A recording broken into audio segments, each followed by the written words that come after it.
Where are you from? I come from LA, Los Angeles, but now I live in Atlanta, you know. We coming up from the north side, Gwinnett. Yeah. Did you grow up in LA or Atlanta? I grew up in LA. I moved to Atlanta around ninth grade of high school, yeah. What was life like growing up in LA? Life was cool, you know. I ain't have it too hard, you know. I was just, I used to smoke weed and just fucking, just skateboard and stuff like that. But I didn't really do too much. I didn't get too much. I was real low key and laid back, if that's a good way to put it. Yeah. Were you an artistic child? Yes, I was an artistic child. I used to sit in my room and like draw all the time. I'd be making like little beats and stuff. What else? Something I would do. I used to invent things. Used to invent like little small shit you couldn't really do nothing with, but that was something I used to do for fun. So I'd say I've always had that. Yeah. Would you say that you come from a musical family? Yeah, I do. I do come from well, at least on my dad's side. My father was an engineer and producer, and he used to produce for like some big names. He also used to work for Jermaine Dupri when he was younger, and he used to produce for some K-pop groups, like some big Korean groups, like big groups, shit like that. So I kind of had influence from his ass at a young age. So did you like grow up going to the studio, that sort of thing? Yeah. He used to have me in the studio around like some K-pop people and maybe some other engineers that were in the business in Los Angeles, and yeah, I've been around it. And so how did that early sort of introduction influence your taste in music? I won't say it influenced my taste in music, but I would say that I knew what I was getting into, or I knew what I was looking at. Like when I was in the studio with my father, I knew what it was to punch in on a beat and stuff like that. Those were the things that I had seen him do like firsthand, you feel me? Yeah. At what point did you decide that you would make music seriously as a career? Well, in high school, I feel like, so after I moved here is really when I started like even making music. And when I heard myself on the beat and stuff, and the way like I rode the beat and I was able to punch in easy and stuff, I knew like, I just felt like I had it better than other people. So I don't know, I just thought it was good to stick to, you feel me? Feel. And what was the first song that you put out? The first song I put out was, well, it was on SoundCloud. So back then, you used to be able to record on the SoundCloud, like off the SoundCloud app, if you remember, you know what I mean? And I did that off of do you know the Telly beat for Playboi Carti? Or Walked Out Looking Like Money? Look with Tony Snow and shit. I hopped on that beat, and they took that bitch down like 30 minutes later. But I'll say that'd be the first song that I done fucking recorded. And how did your peers respond to that? My peers responded to that one. Honestly, they took it down so fast, my peers didn't even get to respond to that one. Hell yeah. Okay. But if we're talking about the first songs that I got recognition from my peers and stuff, they fucked with it heavy. That would be like Loitering Prowling or something. I dropped that maybe 10th grade, and they was loving that shit. They was loving that, no cap. And so after you dropped that song in 10th grade, did you receive like label attention? What happened after that? Not much label attention, much more just recognition from the people around me and like filmers in the underground kind of in Atlanta and stuff like that trying to work with me and stuff. Cause I ended up filming like a music video to that song when I had dropped it, and people was rocking with it, but not so much labels. That would have been fire though. Hey. Are you currently independent or are you signed to a label? I'm currently independent. Okay. Yeah. Is that by choice or? That is by choice. That's by choice. I done had some small labels try to do something with me, but I don't really. I kind of like being independent, you know. Okay. Be able to have my creative like freedom, I guess is a way to put it. And so is that something that you want to do for the duration of your career, or?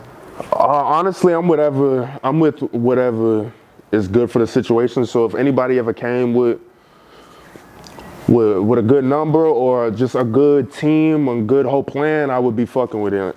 But right now, the situation I got with 1K and my manager, and it's kind of set in stone right now. But you know, I'm not against nothing. Yeah. Yeah.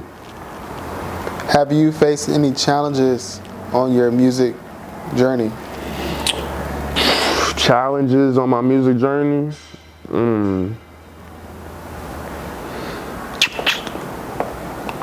Some challenges. I mean, I don't know. Not really challenges. I feel like with making music, you learn each song. So I don't know. Me becoming like the rapper I am today and how skillful I am when I rap and shit, that just comes from every song, the hundreds of songs that I made prior. You feel me? So it ain't really been no challenges. It's just been trials and errors, you know, kind of like that. Yeah. How do your parents feel about your music career? My mama fuck with it. My dad, you know, my dad support me, him being in the music industry before me. But I know that they don't be agreeing with what I be talking about. But I mean, you know, parents gonna be parents. So yeah. What specifically don't they agree with? You know, I be smoking weed, sipping lean and shit like that. Yeah, they don't fuck with that shit. They not gonna fuck with that if they ever see this shit too, bro. They gonna be tight. Wait, have they seen it? They need to see me smoke like weed and shit, but not sipping or nothing like that. Shit. Not popping no beans or nothing. Yeah. But hey, yeah. Wait, so are they sort of like free-spirited parents? Like they won't trip? Nah, they not free spirited. I got my mama Haitian. Yeah, my mama Haitian. My dad from Southside Chicago. Oh yeah. Yeah, nah, it's straight whoopings flying. No cap. I feel you. Yeah. Has your music career caused any conflicts in your personal life? My music career? Nah. Nah, it hasn't. In my personal life, nah. With other people, I would say nah. Nah, it hasn't. I guess it's only made people come closer to me, I guess. But not on no fake shit, you feel me? Not on no like groupie ass shit, but I don't know, niggas kinda, they see what I'm doing now and they kinda wanna join what I got going on, or the team type shit, you feel me? Kinda be a part of it. Yeah. Okay. So what's your biggest aspiration with your music career? What do I aspire the most? I aspire I want to build my fan base is what I really want to do. I want to like big, hard down. I want like a cult fan base, no cap. That's something I aspire. Cause I do think I'm slept on. And a lot of people fuck with me, but I do think I'm still slept on, no cap. Cause I feel like I put that shit on, no cap. Even in my music, you can hear it. And the words I'm saying, the way I put it together, like I'm putting that shit on, so.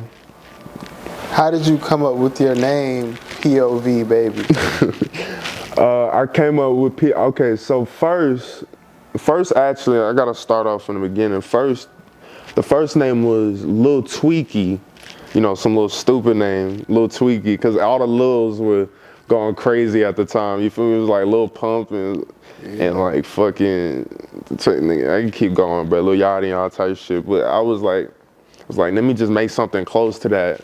But then I changed that and it became a little surreal. And I changed it to Lil Surreal, which is Cyryl. That spells lyric backwards. And lyric is my real name. That's my real last name. So I thought it was cool to like flip it around, like Lil Surreal.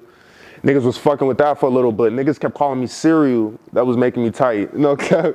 Like, that is not my name, not Cereal. No cap. So I had to change that bitch. And I really don't know how I came up with POV, but I don't know. I don't want to say porn or nothing, but like, I guess you could say that. Niggas gonna say that anyway. Niggas say that to me a lot, but you can run with that bitch if you want to. But yeah. But wait, so what is it? It was just like It's point of view. like my point of view of the Yeah, world my type. point of view, exactly. That's exactly what I used to tell niggas. I used to be like, Yeah. when you listen to my music, you kind of hear it from my point of view. You feel me? I want you to kind of, you feel me? Yeah. Are there any artists right now that you like to collab with? To collab with? Yeah. Hell yeah. Hell yeah. I want to collab, of course, with I fuck with Tony Snow. I collab with him. There was another nigga that I wanted to collab with, bruh. Damn, you got me trying to hop on my phone now. Hold up. There was another nigga. What was Game's name? Well, you know who GT is? GT, he from Detroit. I want to hop on a fucking song with bro. He hard as fuck. It's one of them Detroit rappers. And I want to hop on a song with Shawnee Bin Laden. You know what that is?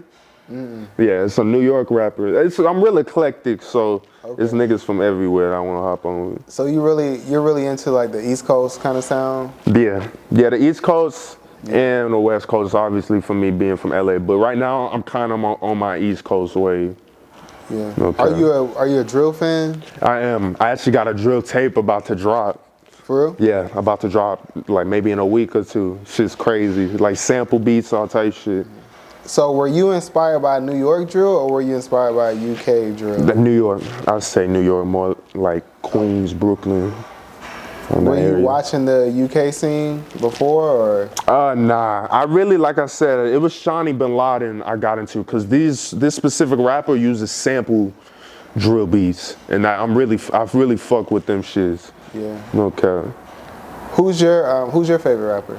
My favorite rapper? Yeah. I ain't got no favorite rapper. Really? Yeah. Like when you was growing up, who did you look at and you was like, yo, I'm about to be a rapper? When I was younger, around that time when I wanted to be a rapper, I'd say it was probably like Uzi and all of them, you feel me? Cardi, D Savage, like them niggas. Yeah. Hell yeah. Real underground type vibes. Yeah. Do you feel a sort of like change in like who you are as a person since the time that you were aspiring to be a rapper and now when you're actually a rapper? Has anything changed? Has anything changed? I'd say my mindset, because when I started the music, I didn't think, I wasn't a networking type of person, you know what I mean? I didn't talk to people.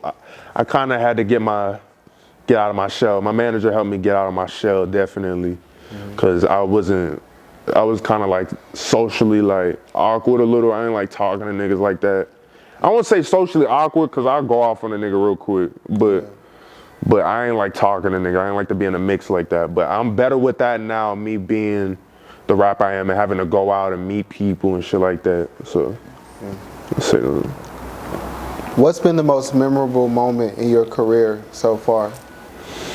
Memorable moment?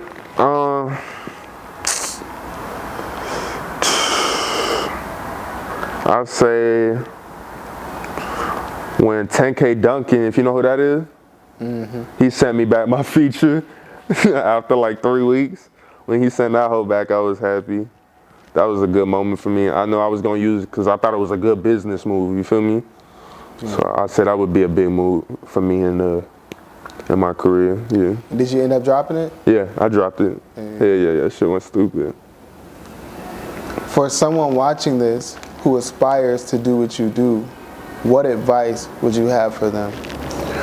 Somebody aspiring what I'm doing, listen, I would say, you know, like the things I struggle with was being social and stuff. I would say you gotta get out your shell if you in that shell. You gotta go out and get out of it because the only nigga that holding you back is yourself, you feel me? And if you holding yourself back, like nigga, you're not gonna grow at all. So I would say that would be my advice right there.